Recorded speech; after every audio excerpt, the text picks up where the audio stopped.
Sejam muito bem-vindos. Chegamos ao terceiro episódio do nosso Pedincast, que é aquele podcast voltado para a pediatria intensiva, só que hoje nosso tema vai cursar um outro lado.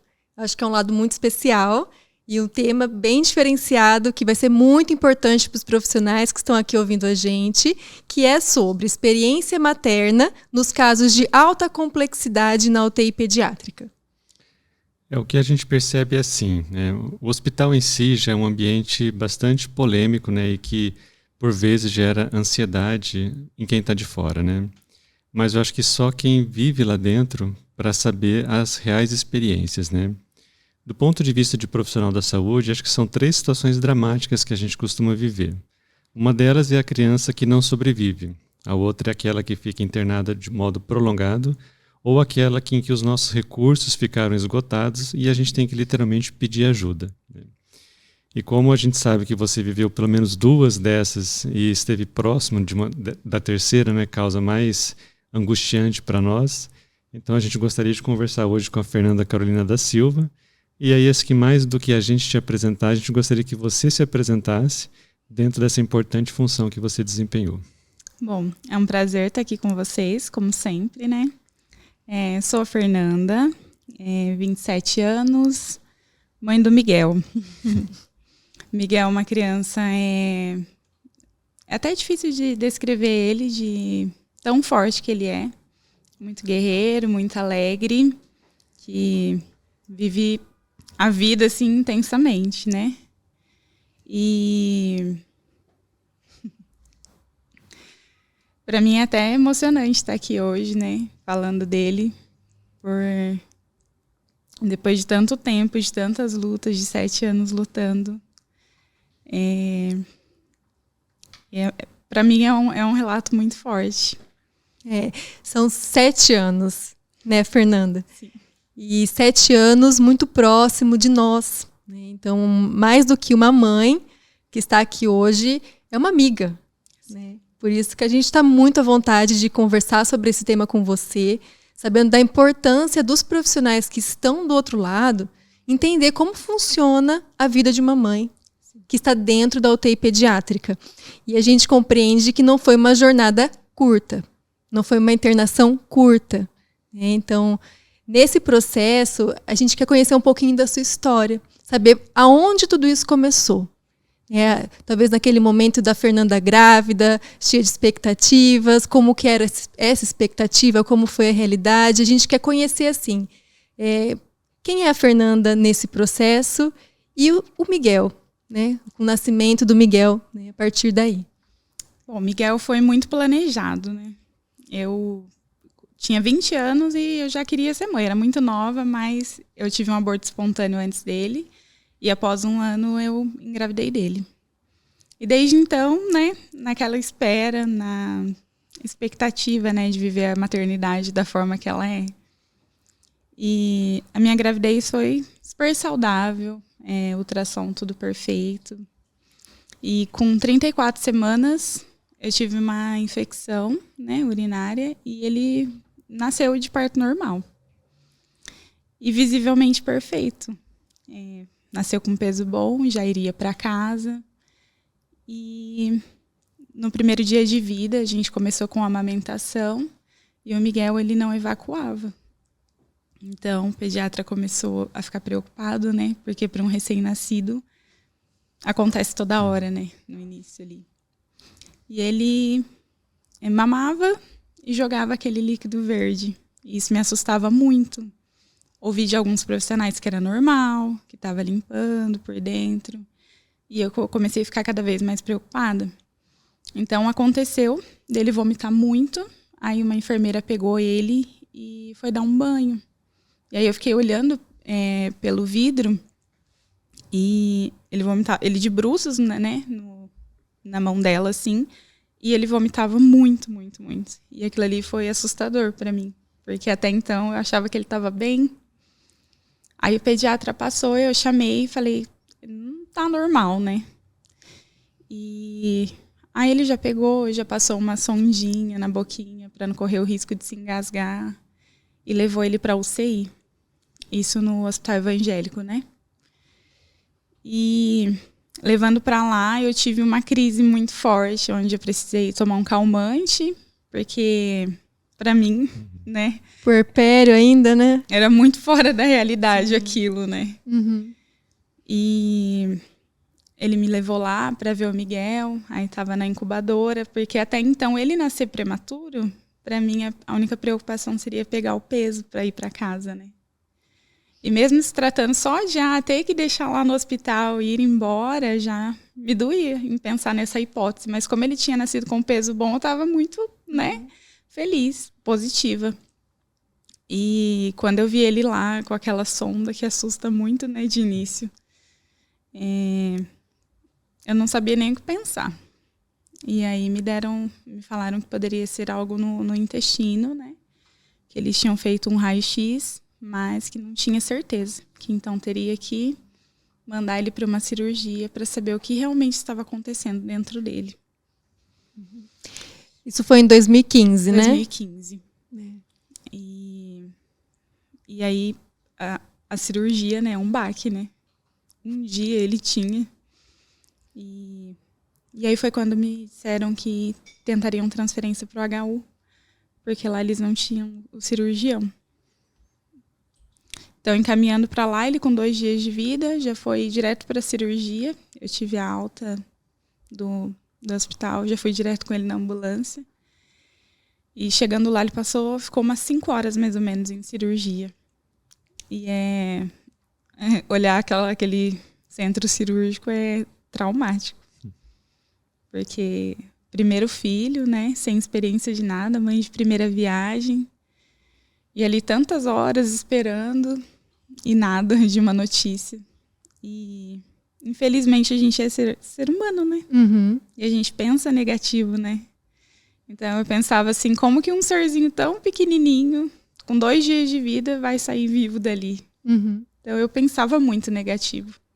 E a gente que trabalha com crianças sabe o quanto as crianças são resilientes, né? Eu acho que um ponto comum que você conta, Fernanda, é assim, a experiência da mãe que tem um bebê que é portador de algum tipo de malformação, né? Sim. A gente vê 2 tipos de mães, pais, famílias, né? Um é aquele que já sabe da malformação. É difícil do mesmo jeito, mas a impressão é que você tem um tempo, né, para amadurecer, reconhecer e até, não digo aceitar, mas assimilar que aquele bebê vai ter alguma dificuldade em relação a algum órgão ou sistema, né? E o outro, que acho que foi o seu caso, né, que não espera encontrar uma malformação, né? A gente sabe que algumas malformações elas não conseguem mesmo ser detectadas nos exames pré-natais, né? O que aumenta ainda mais aquela ansiedade, né? Sim. Também não vou usar a palavra frustração, né? Mas acho que é o inesperado, né? Isso. Então a gente vê mesmo, né? Algumas malformações que a expectativa era de um bebê que nasce perfeito e, digamos assim, inteiro, né? Isso. E de repente ter que viver essa experiência, né, do diagnóstico em si e da cirurgia, né? Porque normalmente são cirurgias de grande porte, né? Que provavelmente um paciente adulto, uma criança maior, não teria a mesma resistência que o bebê tem, né? E pela falta de conhecimento, né, doutor?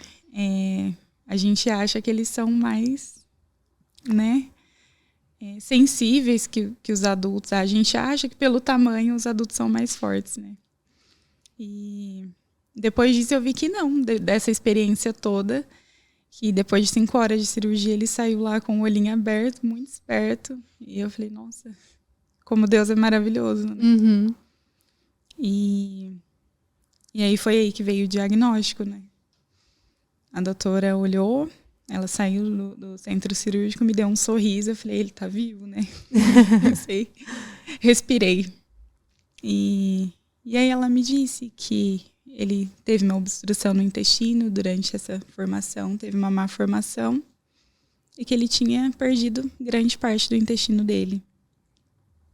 E que ele tinha ficado com uma síndrome rara, né, chamada síndrome do intestino curto, e que essa síndrome causava desnutrição, porque não tinha intestino suficiente para absorver, né, todas as vitaminas necessárias, os nutrientes, que ele ia precisar do uso de uma nutrição parenteral, né? De uma alimentação pela veia.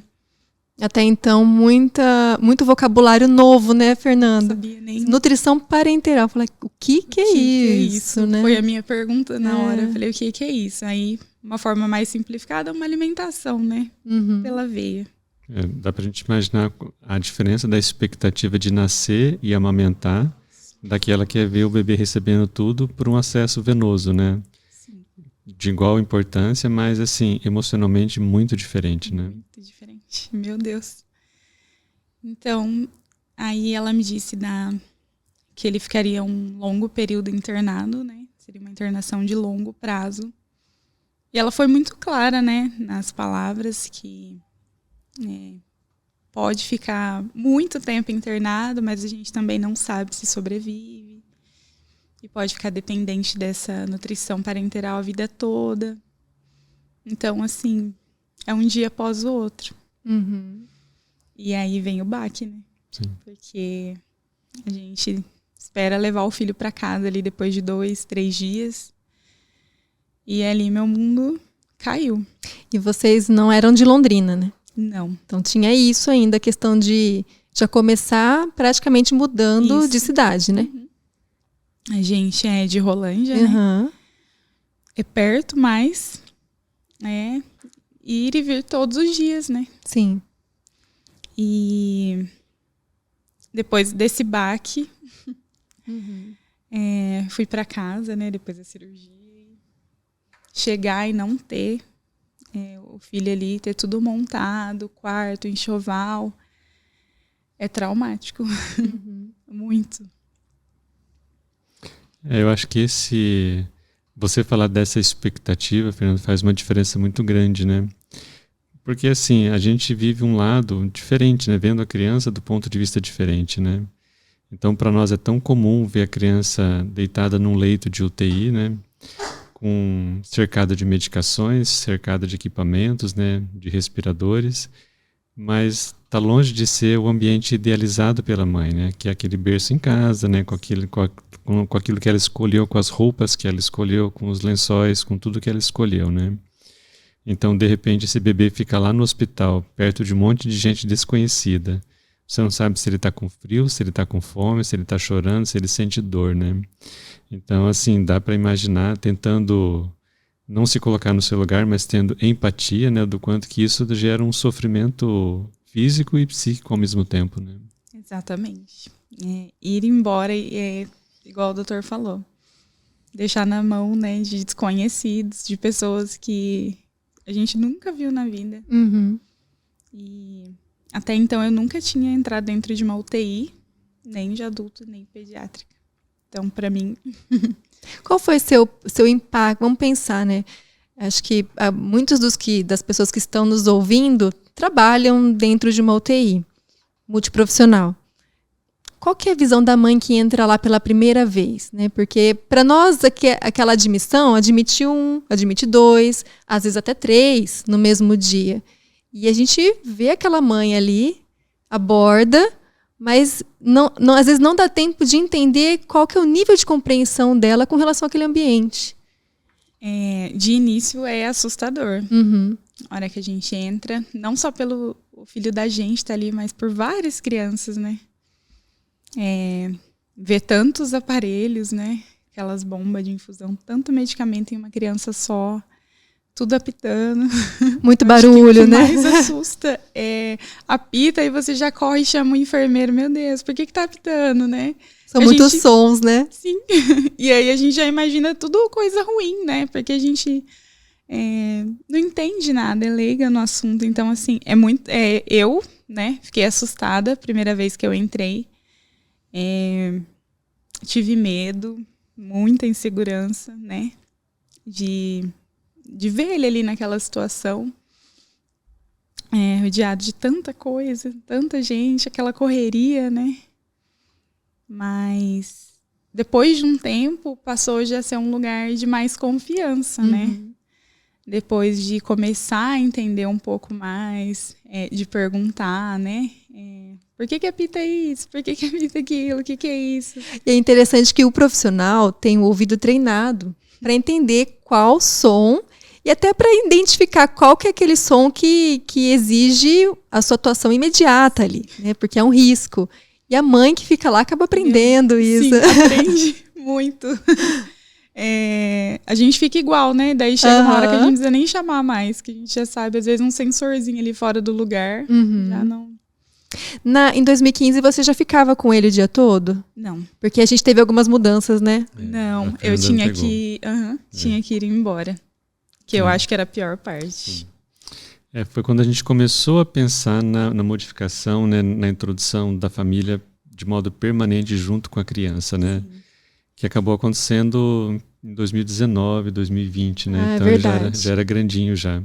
E embora que horas? Era umas 18 horas, não é? 18 horas. É verdade. Horário permitido, né? E aí eu vinha de Rolândia, ficava o dia todo, a hora que abria, se eu não me engano, às 8, né? Isso. E ficava o dia todo daí com ele, aí pegava o ônibus e ia para casa à noite. E aí era a hora do medo, né, que eu falo.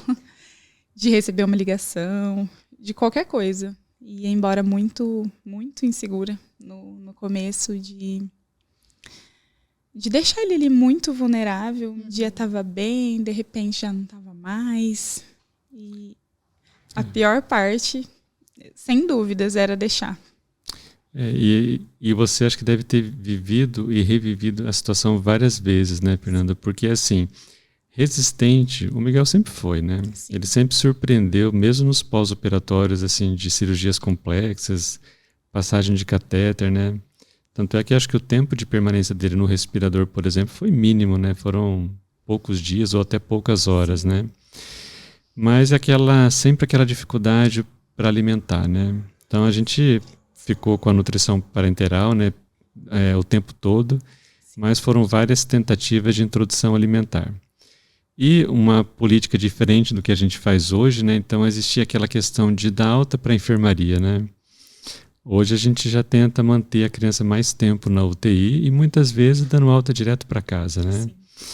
Então vai para a enfermaria e volta para a UTI. Vai para a enfermaria e volta para a UTI. Eu não me recordo quantas vezes isso aconteceu, mas eu sei que foram várias admissões, né? Que eu me lembro, assim, o tempo todo. Então eu acho que sim, repetir frustrações, né, e medos, né, do porquê, e agora, o que é que está acontecendo agora, né, por que está voltando de novo para a UTI, né? Era assim mesmo, às vezes ia para pegar um acesso e de repente ele já tinha que correr com ele para a UTI, porque do nada, né, não ficava bem, começava a cair saturação, e foi muitas idas, nossa, por isso que hoje eu falo que a UTI passou a ser uma segurança para mim. Principalmente por essas idas e vindas. Que no começo assusta, mas depois a gente vê que é aquela coisa intensiva mesmo na forma de cuidar, que tá todo mundo sempre ali do lado. Tem um suporte muito maior, né? E na enfermaria, infelizmente, né, não tem como, é muita criança. É muita criança, tem horário, né? Para os processos ali de trabalho acontecerem. E isso muda a visão, né, Fer? O que assustava antes, meu Deus, eu vou para UTI. De repente, nossa, que bom. Nossa, que exatamente. Às vezes, né, a pessoa fala, nossa, que doida, né? Por que ela quer que o filho fique na UTI? Mas exatamente por isso, pelos cuidados, né, que são maiores. Mas é interessante você relatar isso, né? Porque até hoje a gente presencia pais e mães quando a gente fala assim que tem que ir para a UTI, o impacto é muito grande porque sempre imagina o desfecho pior, né? Sim. Talvez porque em algum momento da história das UTIs isso acontecia, né? Sim. Que daí eram poucas vagas, então quem acabava indo, independente da idade, eram aqueles casos mais graves, né? Então aí metade por exemplo, não sobrevivia, né? Mas hoje com o conceito da antecipação, né? Tanto é que uma das coisas que hoje se valoriza muito e que é a primeira prioridade para internar um bebê numa UTI é o potencial dele melhorar com o tratamento ali dentro. Ele é a prioridade 1, né? Então ele pode estar bem, pode não estar entubado, pode não estar usando nenhuma medicação contínua, mas se o fato dele ser admitido numa UTI aumenta a expectativa de qualidade de vida para ele é a prioridade número 1, né?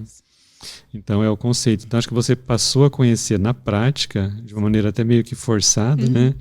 que não era só as situações de gravidade máxima que levavam uma criança para a UTI, mas também aquela que serviria para deixar ele um pouco mais estável e aumentar a chance de sobrevivência e qualidade de vida. Sim. Ô Fer, teve algum momento que virou a chave e você pensou, nossa, o caso é grave? Sim. E esse momento foi logo no começo ou você precisou presenciar algumas situações para compreender que você estava lidando com um caso que a gente chama de crônico, né? É uma coisa que ia levar para a sua vida. No começo assustou, mas a ficha parece que não cai de imediato, assim, sabe? Quando virou a chave mesmo, eu acho que ele tinha ali por volta dos 3 meses. Que até então ele conseguia manter o peso até os 3 meses e não tinha tanta diarreia, né? Que era o esperado da doença. E nos 3 meses ele começou a perder muito peso, né? Ele fez o alongamento intestinal, então a gente estava muito animado com o resultado dessa cirurgia. Mas infelizmente foi o contrário, né, doutor? Sim. E eu falo assim, foi tudo por água abaixo. E aí, com 3 meses, já me falavam de alta para casa, né? Na época, a gente até limpou o quartinho tudo de novo. E aí, de repente, ele começou com a perca de peso. Sim. Que foi aquela virada de chave. Que daí, todos os dias, quando colocava na balança, ele tinha perdido. E muita diarreia. Aí foi quando, realmente, assim, eu percebi que, nossa, o que era a doença em si mesmo. A diarreia, a bundinha ficava ali na carne viva, né? De tão ácido. Dermatite era bem frequente, né? E, nossa, era... Aí veio a desnutrição, que eles me falaram lá no começo, porque até então ele era gordinho, bonitinho, e de repente foi secando. Então, nessa hora que eu vi, assim, que realmente, sabe, era sério. Que era uma doença muito difícil, que eu nunca tinha ouvido falar na minha vida. Mas que aí ela estava ali trazendo à tona realmente tudo que tinham me falado lá no início, que eu ainda falava assim, será que ele tem isso mesmo, né? Porque parece que ele está tão andando no caminho tão certinho. Mas foi isso. Com uns 3 meses, mais ou menos, foi essa virada de chave, quando eu achei que não tinha mais jeito mesmo. Porque ele acabou tendo as principais consequências de uma internação prolongada, né? Muitas infecções, né? Sim. Quantos antibióticos diferentes não precisou usar, né? Sim. E muitos catéteres, né? Nossa. Catéter que perdia com 1 dia, com 2 dias, veia que é dessecada, né? Então, assim, acabou entrando no que se chama de comorbidades, né? Então, a doença dele, né? A malformação que ele tinha, a limitação intestinal, acabou sendo só um detalhe perante algo bem mais complexo, né? Sim. Tanto é que, assim, chegou um momento em que a gente realmente pensou, olha, a gente está fazendo tudo, está tratando a infecção, está mantendo a estabilidade dos sinais vitais, mas a gente via um bebê perdendo peso, perdendo veias, né? Porque daí cada acesso levava junto a veia, né? Teve um momento bastante preocupante, foi quando fez a trombose, né, da veia cava, né? Isso foi com a gente ainda, né? Sim. Mas daí a gente pensou, olha, a gente vai precisar de ajuda, né? Nessa época a gente já estava começando as primeiras experiências, né, com o serviço de reabilitação intestinal de Porto Alegre, né? Antes dele, só uma criança que tinha sido encaminhada mais ou menos 1 ano e meio antes, e aí começamos a conversa sobre o Miguel, né, sobre essa transferência. Primeiro com vocês, né, para explicar a importância, e infelizmente houve uma resistência interna, né? A ideia de não era o consenso de todos, né? Mas o que fez com que demorasse um pouquinho mais ainda para conseguir esse encaminhamento, né? Mas era aquela situação, né, que a gente sabia que o nosso recurso estava limitado, mas que existia gente e lugar que poderia oferecer algo a mais para ele, né? Sim. Isso é muito humano, né, doutor? Que foi uma briga boa, né? Eu sempre falo isso, que era nós contra todo mundo ali. E ninguém queria fazer essa transferência, né? Até porque ele estava ficando bem grave, né, Fê? Muito. E até se ponderava, né? Meu Deus, como que vai ser a transferência? Até a gente vai contar, né, depois dessa experiência da transferência, que foi adrenalina pura, né? Foi muita. E foi bem essa época, né? Exato. Essa semana, acho que... essa semana, dia 6, foi o dia que ele foi transferido para Porto Alegre. Então, fez 7 anos da transferência, da reviravolta na minha vida, né? Ele tinha quanto tempo? 4 meses. 4 meses, né?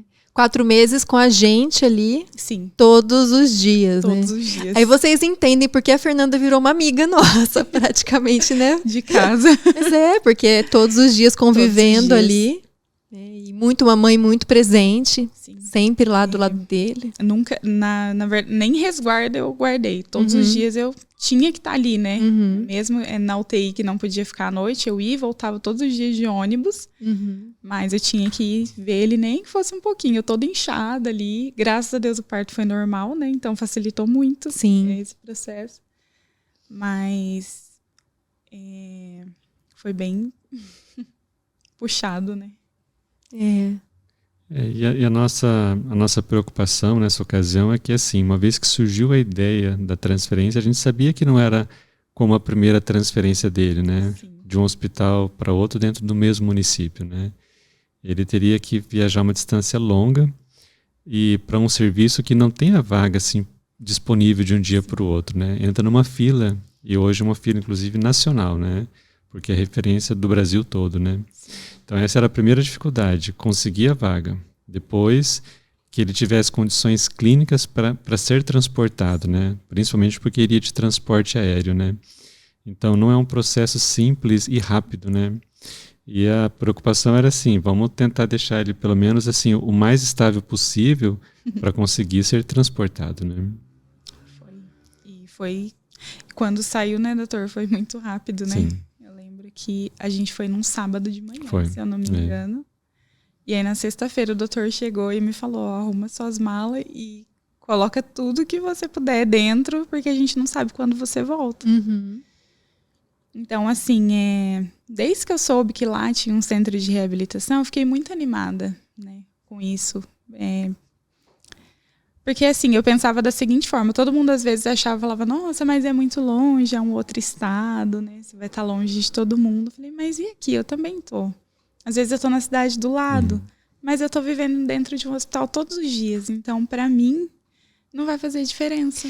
E aí, um ponto que é uma jornada muito solitária pra mãe. Demais. Não é? Porque a sua vida para. Sua vida social, a sua vida familiar lá dentro da sua casa. Tudo muda porque agora o foco é outro. Sim. Né? Quando o Miguel nasceu, eu costumo dizer assim, que nasceu o homem da minha vida, né? Então eu falei, o dia que me falaram assim que eu teria que lutar por ele, eu prometi pra mim e pra Deus que por ele eu ia lutar todos os dias da minha vida e da vida dele, né? Então foi isso que eu fiz. Eu decidi, né, parar de viver minha vida para viver a vida dele. Porque para mim, ali realmente tinha nascido o significado do amor verdadeiro. E desde então, né, eu vivo para ele. Hoje de uma maneira muito mais fácil, né? Mas ainda assim, vivendo a maternidade em tempo integral. Eu sempre costumo dizer para algumas mães, né, que a gente tem os instrumentos, né, tem os caminhos para tentar promover o melhor tratamento para a criança. Mas as principais decisões é da própria criança, né? Então, enquanto ela estiver lutando, enquanto ela estiver demonstrando resistência, a gente tem que ser aliado delas, né?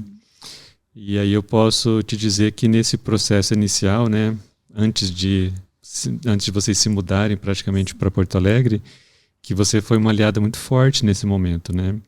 E isso dá um incentivo muito grande. A gente não depende só disso, né? A iniciativa, ela tem que ser igual para todos, né? Sim. Mas brigar com gente apoiando a gente, tendo a mesma filosofia, tendo o mesmo pensamento, é muito proveitoso para a criança, né? Sim. Então, ele resistente, você resiliente, né?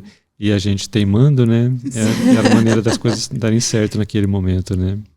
Foi, realmente. E o transporte? Como foi esse processo do transporte? Porque chegou lá num nível de gravidade bem importante, né? Muito. No avião, ele perdeu, né, os 2 acessos, que ele estava com catéter, né? E pegou um periférico também, de... Um abocate. Isso. Um processo periférico simples, né? Acabou que perdeu os 2, né, durante o voo. Mas até então ninguém tinha percebido isso, nem nada. E quando a gente chegou lá, a glicemia dele tinha caído muito, muito, muito. E aí foram só checar para escrever na ficha a forma que ele tinha chegado. E aí, de repente, assustou todo mundo, né? E detalhe, que era época de carnaval, né? Tudo parado no Brasil. Então, a hora que a gente chegou no hospital, os médicos responsáveis mesmo não estavam. Aí chegou, a gente fez a internação, né? Eu me senti um peixe fora d'água naquele hospital. Muito grande, a cidade muito grande. Novo, né? Tudo, muito. E aí internou, e aí a hora que a doutora veio ver ele, ela assustou. Simplesmente saiu correndo com ele. E ali no bercinho mesmo, a gente vai levar ele pra UTI, e eu não tava entendendo nada. Eu vi que ele chegou bem amarelinho lá, assim, bem, bem paradinho. E todo mundo saiu correndo e eu não sabia nem onde eu tava, né?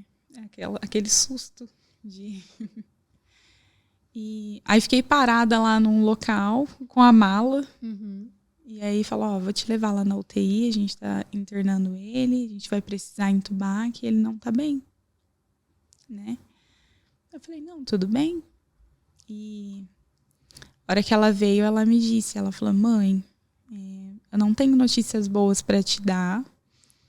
E eu acho, ela falou, vou ser bem clara, mas eu acho que você veio para perder o seu filho aqui, porque a gente não sabe se ele vai resistir, ele não tá nada bem. A gente está fazendo o possível para a gente tentar começar o tratamento de reabilitação intestinal. Aí veio, né? Falei, meu Deus, eu não acredito, né? Que a gente esperou tanto por essa transferência para chegar aqui e perder ele dessa forma. E aí fiquei aguardando eles terminar de arrumar ele lá na UTI certinho. De repente já chegaram com a minha mala e eu não tinha nem onde deixar essa mala. Uma loucura. Eu olhava pela janela assim, eu estava no 12º andar. Eu vi aquela cidade gigante, falei, meu Deus. Imaginar a necessidade humana básica, né? Então, falei, alimentação, banho, né? Onde eu vou ficar? O que eu vou fazer da minha vida? Quem vai ser meu apoio aqui? Aí que eu acho que a minha ficha caiu, né? Da transferência, porque até então, nossa, eu tô indo em busca da cura, eu tava muito feliz. Mas a hora que eu cheguei lá e vi a realidade, que eu falei, nossa, não tinha nem minha mãe, né? Quem me ajudava aqui no HU era minha mãe a revezar os finais de semana. Era a única pessoa que eu tinha. Minha irmã, às vezes, vinha. E lá, que era eu e ele só, né? Então, foi muito difícil. Essa chegada foi bem conturbada.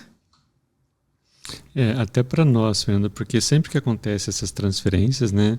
A gente calcula mais ou menos o tempo que vai levar para chegar lá e tenta entrar em contato, né, com quem recebe a criança, como que chegou o Miguel, né? E aí realmente a gente não esperava que ele chegasse com essa gravidade toda, né? Tinha riscos? Tinha, né? Mas o transporte aéreo, ele só é feito quando a criança tem total estabilidade, né? E o médico que vai transportar, por exemplo, ele é super exigente com a gente, né? Tem que ter isso, tem que ter aquilo, tem que coletar exames, tem que estar normal, né? Só para depois poder ser liberado, né? Mas assim, não é para quem não tem a familiaridade, né? Não é um transporte tranquilo, né? Porque envolve a questão da pressão atmosférica, né? Então, eu acredito que talvez um dos motivos pelo qual ele perdeu os acessos venosos foi esse, né?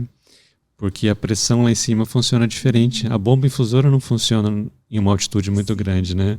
Por isso que eles pedem para pegar outro acesso, porque sabe que aquele equipamento que em terra funciona bem, na altitude não funciona, né? Isso. Então, realmente, assim, ele tinha condições de ser transportado, mas frágil, né? Então, assim, resistente, mas frágil, talvez pela desnutrição, pelas infecções prévias que ele tinha apresentado, né? E aí, para nós também foi uma surpresa e, assim, uma preocupação de saber que ele tinha chegado tão instável e tão grave lá, né? Tanto é que a expectativa é que ele fosse ficar direto na enfermaria, né? Sim. Não era ir para UTI, né? Ainda bem que tinha vaga na UTI assim que ele chegou, né? A hora que ele chegou, aí a gente foi, né, pra enfermaria e de repente aquela correria toda.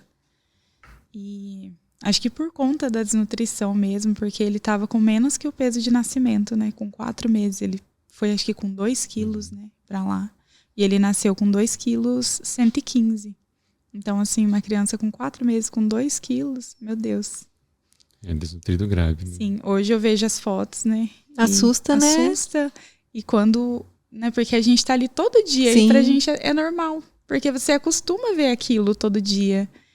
E hoje eu vejo, né? E eu falo, meu Deus, como que ele aguentou, né? Aquela foto nossa com ele pré-viagem, que ele tava até de gravata, não é? Sim. Realmente é uma foto que hoje a gente olha e assusta bastante. Assusta. Né? Ver o quanto ele não conseguia recuperar esse peso. Sim. Então era pele e osso, né? Pele e osso. Totalmente. E esse processo lá em Porto Alegre, né? Passou esse impacto inicial, começou a entender como as coisas funcionam. Como que foi a sua rotina lá? Porque teve uma rotina mais intra-hospitalar, né? Depois teve uma outra fase de readaptação. Como que foi isso, Fer? No começo foi muito difícil, como todo começo, né? Uhum. Até porque eu era sozinha. E eu tinha que ficar ali com ele 24 horas. E aí, como era enfermaria, um salão, assim, com 8 crianças, mais ou menos. E aí tinha ali, ficava um postinho de enfermagem dentro. E aí, às vezes, elas conseguiam olhar, assim, às vezes, pra gente descer na casa de apoio e lavar uma roupa, por exemplo, porque nem isso eu conseguia fazer. Uhum. E principalmente no início, que ele chorava muito. Ele chorava dia e noite por conta da desnutrição. Que eu acho que ele sentia muita dor, porque era só osso, couro e osso. Então ele ficava muito irritado, muito, muito. Ele chorava dia e noite, então não tinha como deixar. Então esse começo foi muito difícil, porque é muito diferente do HU, até pela forma da alimentação, que a comida não vai a refeição não vai no quarto, você tem que descer lá no refeitório, então você tem que deixar a criança, tem que ir, né? E sem conhecer ninguém é muito difícil. E depois de um certo tempo, né, me adaptei muito fácil. Fui em busca de conhecimento, né, na verdade. Tentar conhecer um pouco mais sobre a doença dele, que até então, para mim, era desconhecida. E no começo eu chorava muito. Eu costumo falar assim, que tudo que os médicos me falavam, eu chorava. E aí eu aprendi a não chorar mais. Eu lembro. Porque, né? A Fer falava com a gente com os olhos marejados, Sim, né? O tempo todo. Tanto medo, sabe? Assim, Medo, né? Medo. E sem entender nada, né? O médico fala... O vocabulário é muito diferente, né, doutor? Esse é até um outro ponto que depois, Fer, me lembra da gente falar, a questão da comunicação para o familiar. Sim. Então, assim, é tudo muito diferente. Então, fui tentar buscar conhecimento da doença para me aprender a questionar ao invés de chorar. Eu falei assim, eu via muita mãe brigando. E eu nunca fui assim, né? De brigar. Eu queria buscar entender sobre a doença para me aprender a questionar o que ele tinha e debater quando fosse preciso, né? E foi isso que eu fiz, né? Fui buscar conhecimento. Quando os médicos chegavam e me falavam, eu já comecei a entender o vocabulário deles. E tem médicos que são muito parceiros, né? Que dão aulas assim pra gente. Inclusive vocês. Sempre que eu precisava, eu tirava dúvida, né? Mas depois dessa adaptação, assim, que eu me encaixei ali no local, foi mais tranquilo. Porque bem nessa enfermaria, assim, das 8 crianças que tinha, acho que 5 tinha a mesma doença que ele. Então é mais fácil você olhar para o lado e saber que tem uma pessoa passando pelo mesmo que você, né? Às vezes te conforta. Sim. A troca de experiência também, né? Vira uma rede de apoio. Isso. A gente realmente vira uma família ali dentro. Uma vai almoçar, a outra olha o filho da outra, né? E vai lavar roupa, que se ele chorar eu te ligo. Então vira uma família, inclusive médico, enfermeiro, tudo, né? Porque é eles que a gente tem ali, né? Não tem mais ninguém. E ali todo mundo era de muito longe. Eu conheci gente, assim, do Brasil todo. né? Que às vezes a gente pensa, por que eu, né? E aí você olha pro lado, tem mais tanta gente, às vezes, passando por coisa pior, né? Uhum. Mas essa adaptação, acho que eu consegui até me adaptar rápido ali, né? Que por conta deles mandar, né, depois para casa de apoio, deshospitalizar por risco de infecção mesmo. Eu precisava superar traumas, né, para tratar ele bem, né? Porque daí era eu e ele, né? Acho que chegou um ponto que o grande desafio, além do desafio, né, da doença em si, era a questão do acesso venoso. Sim. Acho que isso gerou muita ansiedade até hoje, né? Até Quando hoje. o Miguel precisa de um acesso venoso, a adrenalina sobe, né? É o medo. E aí é a parte que mais preocupa, né? Sim. Porque, embora seja um centro de referência nacional, né, e os melhores profissionais para tratar uma criança com intestino curto certamente estão lá, né? Mas, primeiro, assim, uma internação que você não tem prazo, né? Então você já vinha de uma internação de 4 meses e outra que você não sabia quantos meses ia durar, ou até se poderia durar mais de 1 ano, por exemplo, né? Com uma filosofia de trabalho diferente, né? Onde o cuidador, né? A médica chefe da equipe de lá sempre chama de cuidador, né? Porque vai sendo inserido, né, nos cuidados da criança. Um período de adaptação entre o hospital e fora do hospital para depois voltar para casa. Só que aí surge realmente essa questão toda da dificuldade de manter um acesso venoso, né? Eu acho que até para eles que são especializados em várias áreas, foi um desafio, né? Foi. Porque tinha que manter, né? Tinha que manter, ele precisava daquele acesso para iniciar o tratamento, né? Na verdade. E aí quando a gente chegou lá, ele já tinha essas tromboses, né? Nas veias. E já nem tinha mais veia. E ela falou, como que a gente vai iniciar? Eu lembro que quando a gente chegou, eles pegou na inguinal, mas era um local que infectava muito, porque ele tinha diarreia o tempo todo. Nossa, então, assim, foi dias também, né? Que durou ali. E aí me falaram da veia cava, né? Que seria a nossa última chance de tentar e continuar com o tratamento. E não tinha como não ter o acesso, né? Porque a gente necessitava dele para ele continuar vivendo. Então foi quando eles me chamaram, fizeram uma reunião, né? E perguntou se eu estava de acordo, porque era uma cirurgia muito arriscada, né? Que às vezes a gente fala, pegar um acesso, mas no caso dele teve que abrir ali o abdômen todo para conseguir pegar esse acesso. Então eles me falaram do risco de hemorragia que ele poderia ter, né? Que ele poderia ali entrar, mas morrer sangrando. Então, assim, é um desafio muito grande da aceitação. E agora, né? Ele precisa, mas tem esse risco. Sim. Como toda cirurgia tem seu risco, mas ver ele ali já estava razoavelmente começando a ganhar peso, começando a sorrir, né? Dar os primeiros sorrisos, interagir. Então, olhar e falar, ai meu Deus, né? Agora que ele tá bem, que tá começando, né? Mandar para uma cirurgia tão arriscada. Aí veio a decisão, né? Falei, não, vamos tentar. Eu sempre fui muito positiva nessas questões, assim, porque não ia adiantar deixar ele sem, né? E deixar ele sofrer mais. Sim. Então, ele foi para a cirurgia, foi um momento muito marcante para mim também, que foi meu primeiro Dia das Mães. Olha só. Sim. Então, essa cirurgia marcou muito, muito, muito a minha vida, que eu tava lá sozinha. E aí ele entrou pro bloco, daí o cirurgião de lá, ele é muito positivo também. Então eu me identifiquei muito com ele.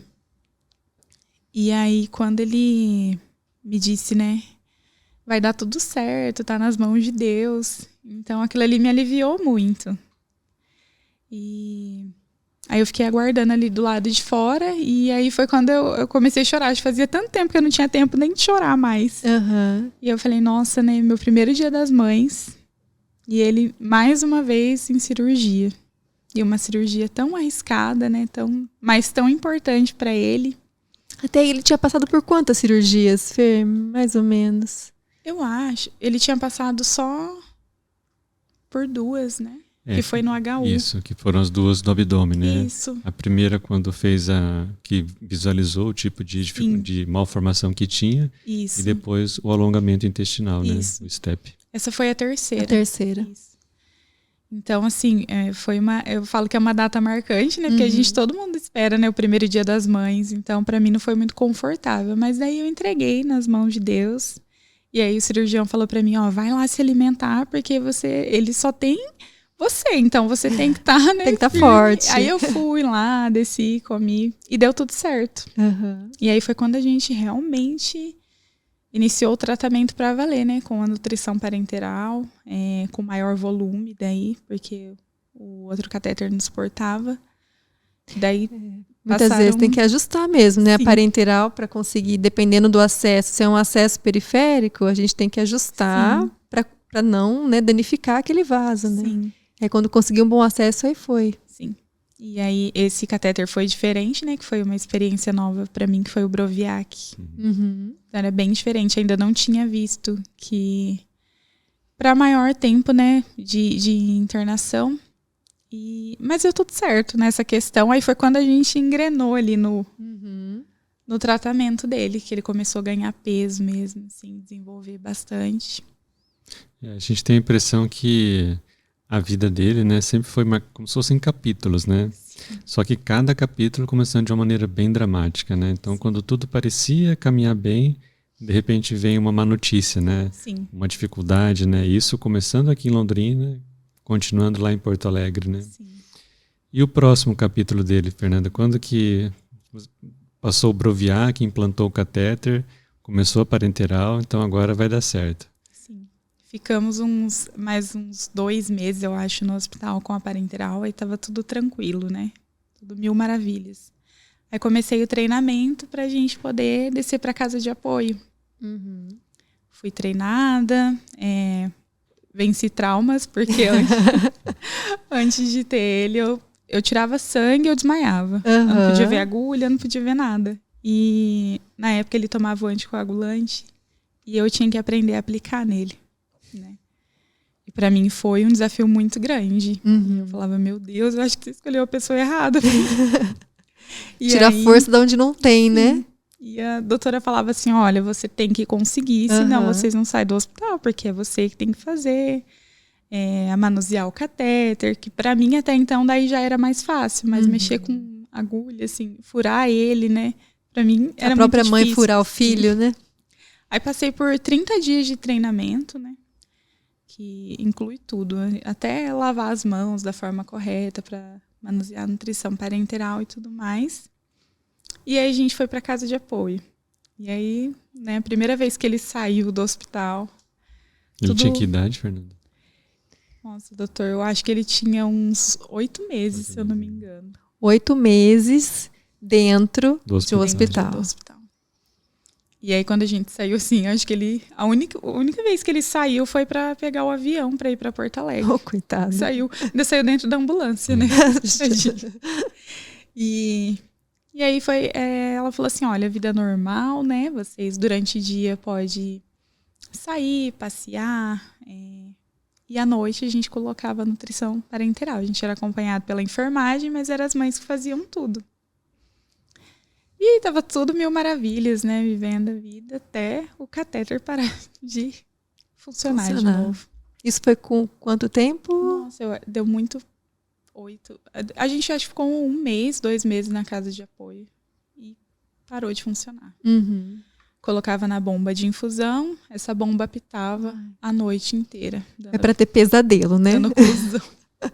Oclusão, né? Meu Deus do céu. Ai, não, a gente sabe bem o desespero. A enfermeira às vezes passava a madrugada comigo lá, porque não parava de dar oclusão. E, meu Deus, o que tem esse catéter? Lavava, ia normal, colocava nutrição parenteral, nada. Aí ficamos um dia tentando. Vamos fazer um exame, né, com contraste para ver o que está acontecendo. Aí não dava nada no catéter. Meu Deus. E tinha uma trombose ali, mas ela disse que, né, não tinha problema em nada, não era isso que estava dando. Estava comprometendo tanto isso. ainda, né? E aí internou ele, aí começou a fazer a nutrição na bomba do hospital, que daí tava mudando, né, as bombas de infusão, eram umas mais novas. E aí começou a ir na bomba do hospital. Falou, olha, então vamos tentar mandar essa bomba do hospital para casa de apoio, vamos treinar de novo com essa bomba nova. E fomos. E aí, de novo, começou a parar esse catéter de novo. Aí foi quando a gente teve que fazer mais uma reunião, né? Eu falo assim que foi uma das reuniões mais difíceis da minha vida, assim, uma delas, né? Que ela me falou a mesma coisa da primeira vez que colocou o catéter. Falou, olha, a gente vai tentar mexer nesse mesmo catéter, ele não tem mais nenhum acesso. Essa veia parece ainda tá boa, então a gente vai tentar mexer nele para ver o que tá dando essa oclusão. Mas ele corre o mesmo risco de morrer ali por uma hemorragia e tudo mais. E aí eu já não tinha mais essa positividade do e agora? Ele já estava gordinho, estava começando a introdução alimentar. Aquelas gracinhas, né? Eu falei, ai, do meu lactente, Deus. que é uma delícia. E agora? O que eu falo? E aí eu falei que não, que eu não queria tentar mais, né? Passar o mesmo catéter, que eu já tinha dado uma chance. E ele estava bem, estava começando a comer. E ela falou, não, ele ainda não está preparado, né? Ouvi palavras que me doeram muito nesse processo. E ela falou, olha, eu vou te dar um tempo para pensar e depois você volta. E ele ali com aquele mesmo catéter na barriguinha. E aí, então, eu fui atrás de outras opiniões, né? Para saber, né, se realmente ele ia precisar viver de nutrição parenteral a vida toda. Aí eu tinha os exames dele em mãos, a quantidade de intestino que ele estava naquele momento. Falei que ele estava comendo, né?